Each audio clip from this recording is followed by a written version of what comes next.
Memang ada istilah hidupkan agama, jangan cari hidup dari agama. Iyalah. Cuman kesalahpahamannya itu di sini.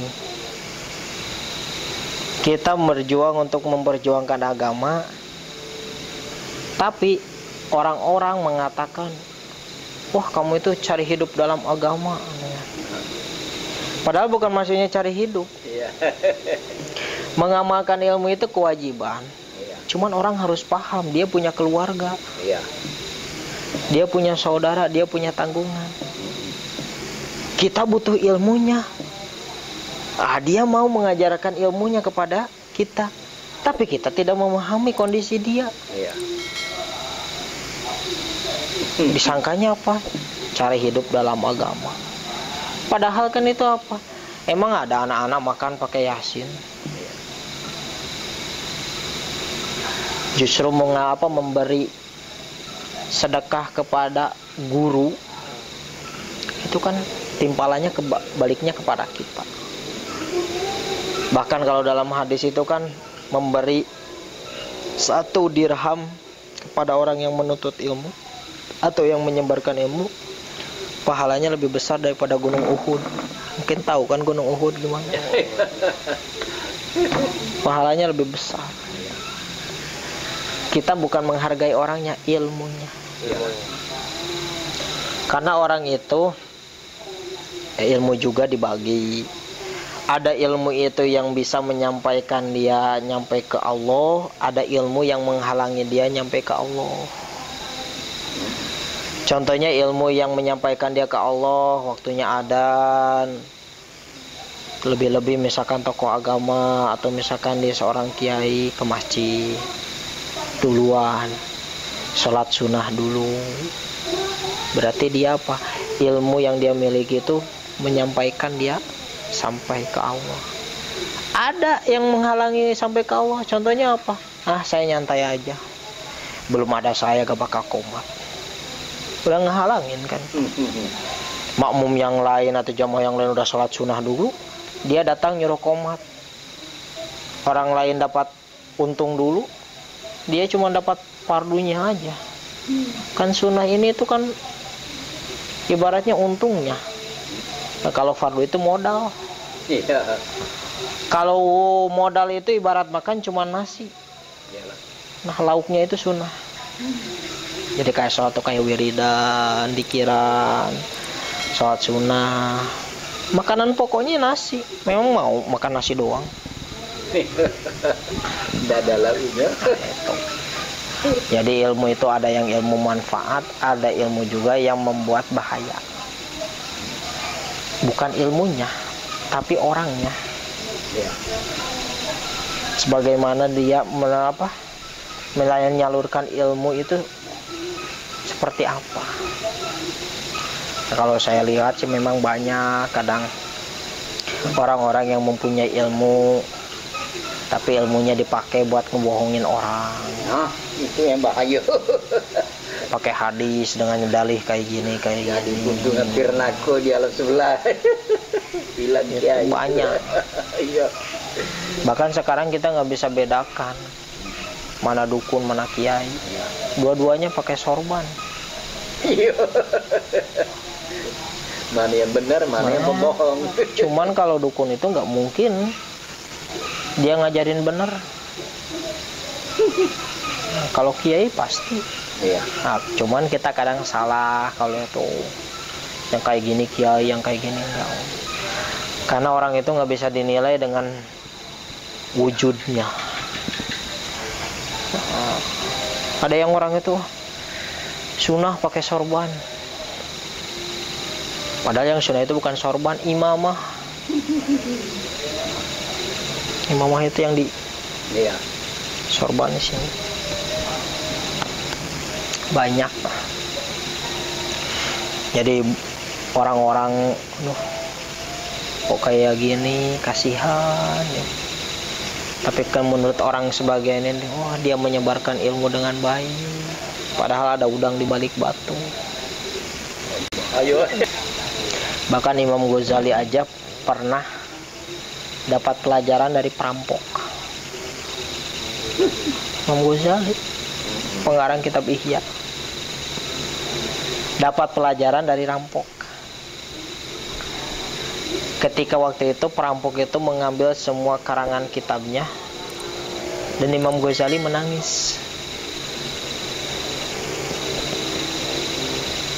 Kata perampok tersebut, "Apa yang kamu tangisi? Aku mengarang kitab itu bertahun-tahun, bahkan berpuluh-puluh tahun, tapi kau ambil. Ketahuilah wahai Ghazali, jika kamu menangisi karena karangan kitabmu, berarti ilmumu hanya di dalam tulisan, bukan di dalam hati." Keluarlah kalimat, "Al ilmu fis sudur la fis sutur." Ilmu itu di dalam hati, bukan dalam tulisan. Walaupun ada yang mengatakan, sebagian ulama, bahwa menulis catatan itu sebagai pengikat ilmu, tapi kan itu cuma pengikat. Tetap hati, akal kita yang menyimpan ilmu itu. Banyak orang-orang. Contohnya apa? Yang lebih parah itu Imam Abu Yazid Al-Bustami, pimpinan Sufi di daerah Baghdad, setingkatan kayak Abu Hasan Al-Basri, Imam Sufyan As-Sauri, kesininya Syekh Abdul Qadir Al-Jailani, Syekh Ja'far Shiddiq, yang biasanya sering kalau muhadharah itu dibaca ya Pak Haji ya, tawasul. Bertemu anjing di tengah jalan, mungkin pernah dengar lah. Ketika anjing tersebut, atau ya Abu Yazid di sini mendekati anjing, anjingnya ini Abu Yazid langsung sorban atau gamis yang dia pakai itu disingkirkan ke atas.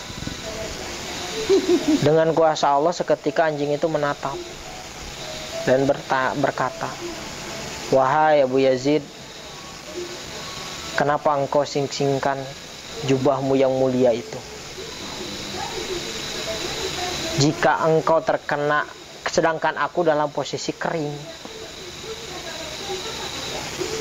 Jadi anjing itu kalau kering, sama-sama kering, gak najis. Kering bulunya kan. Nah, kalau basah salah satunya, basah keduanya najis. Cuman megang bulu anjing itu nggak najis kalau kering. Iya. Kalau kering. Yang lain pegang. Saya lagi kering posisi saya, kata anjing tersebut kepada Abu Yazid. Kalau najisku menempel di pakaianmu, cukup kamu bersihkan dengan air 7 kali dicampur tanah. Sudah hilang najisku dari dirimu. Tapi kalau hatimu yang najis, 7 samudra di dunia ini tidak akan bisa mensucikan hatimu. Akhirnya Abu Yazid menangis. Akhirnya, "Ya sudah, aku ingin berteman denganmu. Kau tidak akan bisa berteman denganku, karena orang yang memuliakanmu pasti akan memperolokmu dengan apa? Melempariku." Akhirnya apa? Abu Yazid merenung, "Ya Allah, bagaimana aku bisa dekat dengan engkau? Dengan makhlukmu saja aku tidak bisa berdampingan." Kesimpulannya apa? Di sana itu jadi ibaratnya apa? Supaya menjaga prasangka-prasangka buruk lah. Supaya kita tidak berprasangka, oh orang ini kayak gini, orang gini kayak gini. Itu masalah hati. Lain dengan masalah kayak tadi sholat. Itu kan jelas kalau sholat kan ada ilmunya, ada memang hukum-hukumnya. Kalau yang seperti yang tadi itu, yang seperti itu kan itu masalah tasawuf, salah hati. Dan orang-orang tertentu yang tahu sesuai dengan ilmu yang dia pelajari. Kalau fikih itu pelajaran paling wajib, karena kita melakukannya.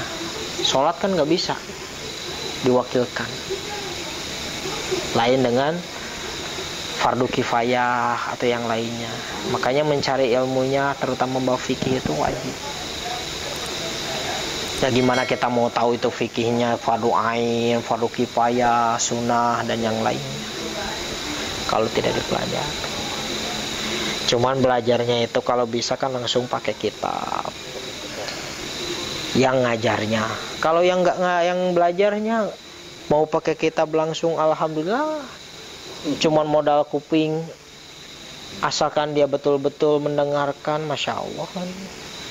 Syukur-syukur dia bisa memaknai kitabnya. Bukti al-yawma nakhtimu ala afwahihim wa tukallimuna aydihim wa tashhadu arjuluhum bima kanu yaksibun. Semuanya akan terkunci kecuali tangan, kaki. Mereka akan bersaksi, oh iya dulu saya sama Puan itu pernah ngopi di sini, ngobrolin masalah ilmu di sini. Iya bener, kursi ini ngomong. Di akhirat itu mulut ditutup.